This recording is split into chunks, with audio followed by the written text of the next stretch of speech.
છો Gujarat? First term એક્ઝામની tentative date આપણી પાસે આવી ગઈ છે, જે છે 22/10/2026 થી 2/11/2026. રાઈટ, આ એક ટેન્ટેટિવ ડેટ છે. ફાઇનલ ડેટ તમને મળી જશે. રાઈટ, હવે ઘણા સ્ટુડન્ટના મગજમાં એક ક્વેશ્ચન આવતા હશે કે ભાઈ મેં જેટલું વાંચ્યું છે એટલું ટર્મ એક્ઝામ માટે જરૂરી છે, આટલું શું થઈ જશે, આટલામાં મારું રિઝલ્ટ આવી જશે, અથવા તો મારે અમુક સિલેબસ બાકી છે તો હું કઈ રીતે વાંચવાનું ચાલુ કરું. રાઈટ, કેમ કે ફર્સ્ટ ટર્મ એક્ઝામ એક તો આપણને આમ માથે ચડીને આવતી હોય છે કે ભાઈ શું કરું શું ના કરું. તો બિલકુલ પણ ટેન્શન લેવાની જરૂર નથી. આપણી પાસે ફર્સ્ટ ટર્મ એક્ઝામનો માસ્ટર બ્લાસ્ટર પ્લાન છે, અહીંયા રેડી છે. રાઈટ, તો બચ્ચા પાર્ટી અહીંયા ધ્યાન આપજો. ભાઈ પહેલા શું કરવાનું છે કે માઇન્ડસેટ એન્ડ રિયાલિટી ચેક પહેલા ચેક કરો. જેમ કે ફાઇનલ મેચ થતી હોય છે, રાઈટ, તો એની પહેલા એક પ્રેક્ટિસ મેચ થતી હોય છે ને, તો આ ટર્મ એક્ઝામ આપણી એક પ્રેક્ટિસ મેચ તરીકે જ તમારે લેવાની છે કે અહીંયા જે તમે ભૂલો કરો એ ભૂલોને સુધારો, જેથી તમે એ સેમ ભૂલો તમારી ફાઇનલ બોર્ડ એક્ઝામમાં ના કરો. રાઈટ, તો આને એક આપણે પ્રેક્ટિસ મેચ તરીકે જ લેવાની છે. સેકન્ડ, સ્માર્ટ સિલેબસ ડિવિઝન કરો. કઈ રીતે કરો કે એક કેટેગરી બનાવો, ABC કેટેગરી બનાવો. રાઈટ, જેમાં એ કેટેગરીમાં એ ચેપ્ટર એડ કરો જે તમને પાક્કા આવડે છે, 100% આવડે છે કે ભાઈ કોઈ પણ ક્વેશ્ચન પૂછાઈ ગયો તો અહીંથી હું આ ક્વેશ્ચનનો આન્સર એક્ઝામમાં લખી શકીશ. રાઈટ, એનું શું કરો, ઓનલી રિવિઝન. એવું નહીં મૂકી દેવાનું છે, એનું ઓનલી રિવિઝન કરો. સેકન્ડ કે ભાઈ બી કેટેગરીમાં જે થોડા ઘણા આવડે છે, આપણને આવડતા હોય ને કે 70-30 રેશિયામાં આવડે છે, 50-50 રેશિયામાં આવડે છે. રાઈટ, એમાં ધ્યાન આપવાની જરૂર છે. એક જો એ ચેપ્ટરમાં તમારો વીક પોઈન્ટ ક્યાં છે એના ઉપર વધારે વર્ક કરો. એના પછી છે સી કેટેગરી કે જે સાવ અઘરા લાગે છે.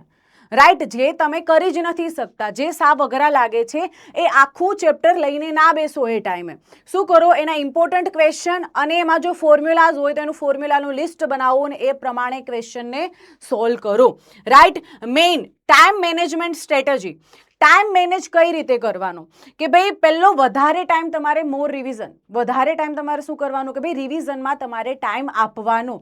જે પણ આખા દિવસમાં ભણો છો, રાત્રે સૂતા પહેલા 1 કલાક એ બધાનું કોઈ પણ સબ્જેક્ટનું તમે ભણ્યા છો એનું રિવિઝન કરો, એનું રિવિઝન કરો રાત્રે. રાઈટ, 3 hours સ્ટડી બ્લોક, 3 કલાક કન્ટિન્યુઅસલી બેસીને વાંચવાની ટેવ પાડો. એટલા માટે તમને ભાઈ એક્ઝામમાં એક પ્રેક્ટિસ રહે 3 કલાક કન્ટિન્યુઅસ બેસવાની, એટલે ત્યાં તમને એવું ના થાય કે 3 કલાક બેસવું પડે છે. આ પ્રેક્ટિસ પાડો. જ્યારે પણ બેસો એક ટાઈમર સેટ કરી દો 3 કલાકનું. સોશિયલ મીડિયા ડિટોક્સ, આ ટાઈમે ટર્મ એક્ઝામ ટાઈમે ભાઈ સોશિયલ મીડિયાથી થોડા દૂર રહો. રાઈટ, ઓછું યુઝ કરો અથવા યુઝ ના કરો.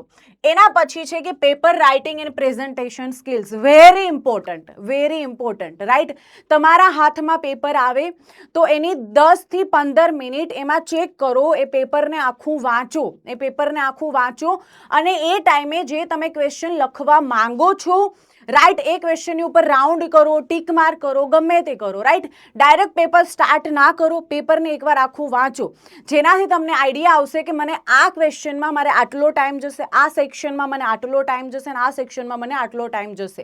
એનાથી શું થશે કે ભાઈ લાસ્ટમાં પેપર લખતી વખતે ભાઈ લાસ્ટમાં તમારો ટાઈમ નહીં ખૂટે. બહુ બધા સ્ટુડન્ટનો લાસ્ટમાં ટાઈમ ઘટતો હોય છે, તો આનાથી એ ટાઈમ તમારો ભાઈ નહીં ઘટે, પેપર અડધું નહીં રહી જાય, પેપર અડધું નહીં રહી જાય. રાઈટ, બીજું પ્રેઝન્ટેશન સ્કિલ્સ. હંમેશા પેપર સારી રીતે લખો, બહુ ચેકાચેકી પેપરમાં ના કરો, રફ જે છે પાછળના પેજીસ ઉપર કરો. રાઈટ, બહુ સારું પ્રેઝન્ટેશન લખો. કોઈ થિયરેટિકલ ક્વેશ્ચન છે તો પોઈન્ટ વાઇઝ ક્વેશ્ચન લખો, પોઈન્ટ વાઇઝ લખો બધું. રાઈટ, ભાઈ ક્યાંય કોઈ ઇમ્પોર્ટન્ટ વર્ડ આવ્યો છે તમારા આન્સરમાં તો એને અંડરલાઇન કરો પેન્સિલથી. રાઈટ, પ્રેઝન્ટેશન સારું રાખો, ફોર્મ્યુલા બરાબર લખો, જો ફોર્મ્યુલા અંદર આવતા હોય તો ફોર્મ્યુલાને પણ બરાબર લખો.